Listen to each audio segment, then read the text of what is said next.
Trump ने क्या कहा था जब आज का हमला हुआ, उसके बाद जब उनसे सवाल जवाब हुए व्हाइट हाउस में, जब वहां से सुरक्षित निकाल लिया गया, पूछा गया कि इस हमले का क्या ईरान युद्ध से कोई मतलब है, क्या कहा राष्ट्रपति ट्रंप ने, पहले वो सुन लेते हैं।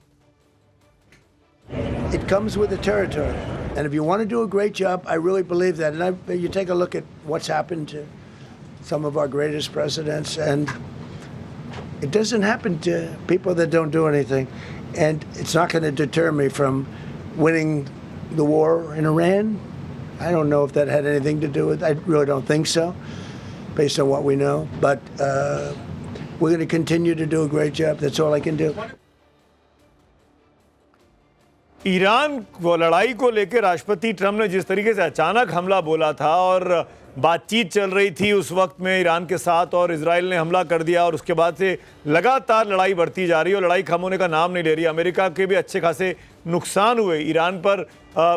डे 1 पे उन्होंने खामेनेई को मार दिया, उनके सबसे बड़े लीडर को। उसके बावजूद भी लड़ाई खत्म नहीं हुई इन 2 महीनों में।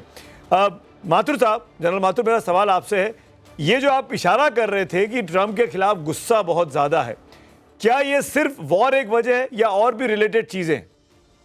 वॉर नहीं है, ये गुस्सा काफी दिनों से सुमित एक्यूमुलेटेड है। जिस प्रकार की ट्रंप की इस सेकेंड टेन्योर में खास करके जिस प्रकार की पॉलिसीज रही हैं, चाहे वो उनका एटीट्यूड कनाडा ग्रीनलैंड के तरफ रहा हो, चाहे उनकी टैरिफ पॉलिसीज रही हो, टैरिफ पॉलिसीज की वजह से भी जो इकोनॉमिक बैकलैश अमेरिका में हुआ है वो बहुत ज्यादा उनके लोगों को उसके ऊपर, वहां के अमेरिका के आम नागरिक के ऊपर मुझे लगता है असर पड़ा है। क्योंकि जब ये चीज हो रही थी उस टाइम पे मैं अमेरिका में ही था, मैंने देखा है वहां के लोगों को किस प्रकार का वहां पर रिएक्शन था। उसके अलावा जो इमिग्रेशन पॉलिसी के खिलाफ जो उन्होंने हरकत, जो उनका सिस्टम है, आईसीई के जो लोग लगातार हमले कर रहे हैं, लगातार लोगों को एलिमिनेट कर रहे हैं, वो उसके बाद जिस प्रकार की अमेरिका की एक पावरफुल इमेज थी, एक मिलिट्री माइट और एक इकोनॉमिक माइट की इमेज, मैं देखिए आज की तारीख में USA is bleeding in Iran, not only militarily but also economically. तो ये तमाम चीजें लोगों को का परसेप्शन है। मैं ये कह रहा हूं कि ये असल है या नहीं है वो प्रश्न चिन्ह, बात उसके बारे में बात बाद में हो सकती है, लेकिन आम नागरिक इन तमाम चीजों की वजह से आहत है और शायद आपकी बात से मैं 100% सहमत हूं जनरल माथुर। और हमने देखा कैसे प्रोटेस्ट हुए सड़कों पे, पूरे अमेरिका में 40-50 शहरों में, बड़े बड़े कैपिटल्स में लाखों लोग निकल कर आए इन 2 महीनों के भीतर। इनफैक्ट वॉर शुरू होने के पहले भी जब राष्ट्रपति ट्रंप ने टैरिफ को लेकर अनाउंसमेंट्स करने शुरू किए थे अलग अलग मुल्कों पे, किसी के साथ 50%, किसी के साथ 40%, तब भी हमने देखा था वो प्रोटेस्ट हो रहे थे वहां पर जबरदस्त तरीके से। एवीएम श्रीवास्तव, सॉरी आप कुछ बोल रहे हैं? एक लाइन और बस प्लीज, मैं ये कह रहा हूं कि जो आपने कहा 80 शहरों में उसके खिलाफ प्रदर्शन हुए हैं और उसका जो बैकलैश है वो आम अमेरिकन नागरिक का ये समझना है कि उसकी वजह से अमेरिकन नागरिक को बहुत ज्यादा नुकसान हुआ, शायद इस वजह से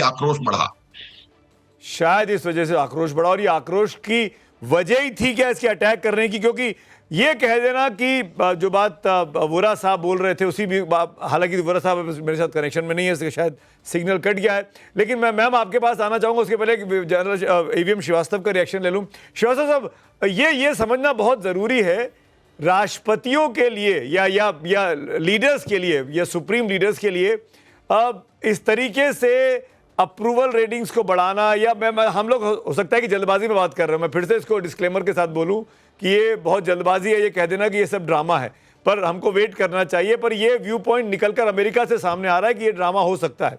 राष्ट्रपतियों के लिए ये हमला या ट्रंप के लिए ये हमला क्या मैसेज है? क्या वो अपनी नीतियों में बदलाव करेंगे या उनके एटीट्यूड में और कड़ापन आएगा? देखिए ऐसा है सुमित जी, अगर 2 मिनट आप देंगे जी, इसमें 2-3 चीजें हैं जिससे कि अमेरिकन सिटीजन्स आहत हैं मेरे ख्याल से। क्योंकि ये माना जाता रहा था हमेशा से कि टैलेंट को अट्रैक्ट करके टेक्नोलॉजिकली सुप्रीमो बनने की जो प्रक्रिया रही है अमेरिका की, उसमें इमिग्रेंट्स ने बहुत हाथ दिया है और साथ दिया है। और उन्होंने आकर के, चाहे आप इंडियन इमिग्रेंट्स की बात करें या चाइनीज इमिग्रेंट्स की बात करें, उन्होंने प्रोफेशनल कैडर को बहुत स्ट्रक्चर और बहुत ज्यादा रीढ़ की हड्डी प्रदान की है। तो उसके ऊपर जब अटैक हुआ तो बहुत थिंकर्स वहां पर ऐसे हैं, जो नीतियां बनाते हैं, उनका ये कहना है कि ये अगर आप चोट करेंगे तो आपकी जो आगे रहने वाली, जिसके वजह से अमेरिका आगे चलता है, टेक्नोलॉजी आपको आगे रखती है, वही आपके हाथ से स्लिप करने लगेगी। और मैं आपको अपने पर्सनल एक्सपीरियंस से बताता हूँ, जी। पेंटागन में जो एआई प्रोग्राम्स को चलाने वाले लोग हैं, ड्राइव करते हैं, ग्रोथ इंजन की ग्रोथ करते हैं, वो इसमें से एक चाइनीज है और एक इंडियन इमिग्रेंट है, but they are all American. वो उनकी एथनिसिटी हो सकती है, लेकिन उनकी लॉयल्टी अमेरिका के साथ है, because it country of choice, like Purnima ji हमसे जुड़ी हुई हैं। तो वो लोगों को उन्होंने बिल्कुल नकार दिया है।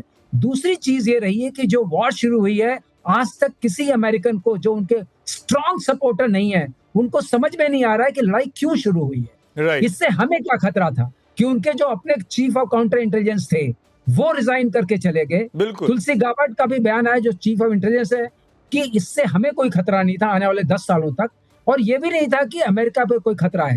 तो लोगों के अंदर एक ये भी भावना चल रही है कि जूइश लॉबी के प्रभाव में इन्होंने इजराइल के साथ ये किया, जो अमेरिका फर्स्ट नहीं, इजराइल फर्स्ट को शायद रखा। इनफैक्ट ये बात का भी रोष है।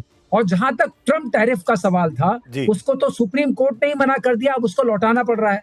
और आप देखिए, इन सबको देखते हो, अगर आप इनके परिप्रेक्ष्य में इस हमले को देखेंगे, तो आपको जो पॉलिटिकली सेवी है, हम लोग को नहीं, बिकॉज वी आर नॉट, उनके दो बातें जो आई हैं, मैं एक बार 30 जी, सेकंड जी। में कहता हूं, वो दोनों बातें उन्होंने कही है, कॉन्स्टिट्यूशन के ऊपर अटैक हुआ है, और उन्होंने ये तुरंत कहा कि ये ईरान से इसका कोई संबंध नहीं है। इसका मतलब वो उसके बाद पॉलिटिकल जो उनकी डोमेस्टिक ऑडियंस है, पॉलिटिकली सेवी ऑडियंस है, उसको एड्रेस कर रहे थे।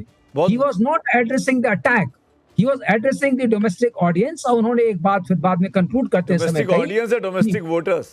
हाँ, अब मुझे जो भी खतरा होगा, लेकिन मैं दो चीजें करूंगा, अमेरिका के लिए काम करता रहूंगा, और दूसरी चीज, मैं ईरान से जीत के रहूंगा। ये दोनों, अगर इन सबको मिला के आप देखें केंद्र बिंदु को, तो एक बात उभर के आती है, जो पूर्णिमा जी कहने का प्रयास कर रहे मैं हैं। आपको बीच में टोक रहा हूं, माफी के साथ। आपने बड़े अच्छे से समझाया श्रीवास्तव जी। ये देखिए, दो शॉट्स है, मैं कहूंगा फुल स्क्रीन दिखाया जाए। ये दोनों तस्वीरें राष्ट्रपति ट्रंप पर हमले की हैं। एक चुनावी रैली में, जिसका जिक्र पूर्णिमा जी कर रही थी, 13 जुलाई 2024 की। तब राष्ट्रपति बने नहीं थे, राष्ट्रपति पद के उम्मीदवार थे रिपब्लिकन्स की तरफ से।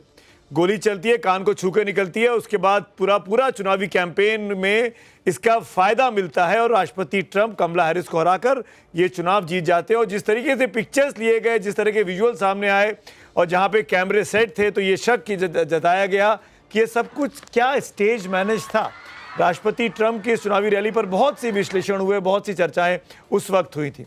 दूसरी तस्वीर आज सुबह की है, या कह लीजिए अमेरिका के हिसाब से कल शाम की है। रात को 8:30 बजे का वक्त था। वॉशिंगटन में हुए होटल हिल्टन में डिनर चल रहा था। वहां पर उन पर गोली चलने की बात कही जा रही है। गोली चलती उनके ऊपर तो नहीं दिखी है, पर फायरिंग की आवाज़ लोगों ने सुनी है, और फिर उनको वहां से निकाल कर ले जाया जाता है। 13 जुलाई और 26 अप्रैल दोनों करीब करीब 1.5-2 साल की घटना का अंतर है, लेकिन मोटिव दोनों के पीछे क्या एक हो सकता है, क्या एक जैसा पर्पस था, इस पर अब विश्लेषण चल रहा है, इस पर अब जानकारी चली। जो बहुत अच्छी बात कही श्रीवास्तव साहब ने, वहीं से इस चर्चा को आगे ले जाता हूं पूर्णिमा जी के पास। पूर्णिमा जी, इस 2 महीने के भीतर, जब से ईरान वॉर शुरू हुआ, ये बड़ी क्लैरिटी के साथ श्रीवास्तव साहब बता रहे थे कि भाई लड़ाई क्यों शुरू हुई, ये अमेरिकन को समझ में नहीं आया। इससे हमको क्या मिलने वाला है, हमारा क्या फायदा या नुकसान है, अभी तक पब्लिक समझ में नहीं आई।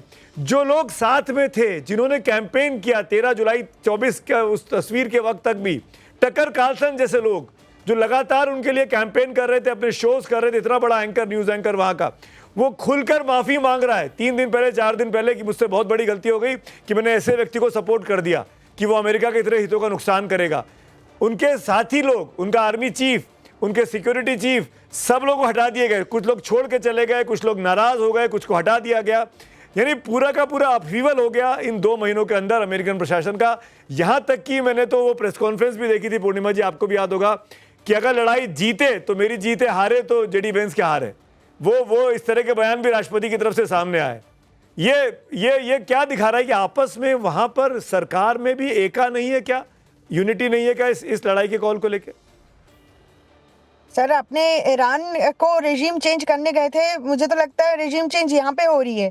सेकंड पॉइंट यहाँ पे आपने उनके प्रेस कॉन्फ्रेंस में उन्होंने स्पेसिफिकली कहा कि आई हैव स्टडीड असैसिनेशन। जो लोग बहुत कुछ करते हैं उनके ऊपर टारगेट करा जाता है। मुझे आप बताइए, आज तक हमें ये कितने लोगों को पता है कि जो जुलाई 2024 में टारगेट हुआ था, प्रेसिडेंट ट्रंप के कान के साइड से गोली चली गई थी और लोग लिटरली उसको एक कागज वहां पे डाल के उसका फोटो ले लेके उसको प्रमोशन करवाया है।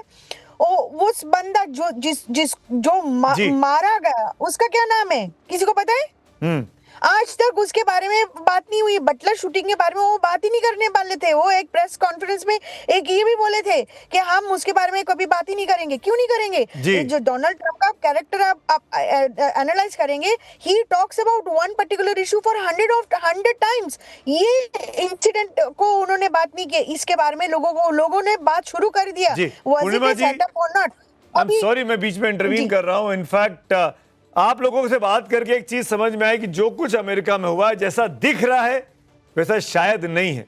जो दिखाया नहीं जा रहा है वो देखने की जरूरत है, और ये इस पूरी बातचीत का निष्कर्ष निकल कर आता है। हालांकि मैं फिर से कहूंगा, टाइम्स नाउ नवभारत आज इस बात को अंडरलाइन करना चाहेगा कि इंतजार करना चाहिए सीक्रेट एजेंट्स क्या बोलते हैं, रिपोर्ट्स क्या कहती हैं, खुलकर चीजें निकलकर सामने आती हैं या दबा दी जाती हैं। क्या होता है ये तो वक्त बताएगा। लेकिन फिलहाल आप तीनों का शुक्रिया। एक छोटा सा ब्रेक यहाँ ले रहे हैं। ये बड़ी खबरें लगातार जारी है, बने रहिए टाइम्स नाउ नवभारत के साथ।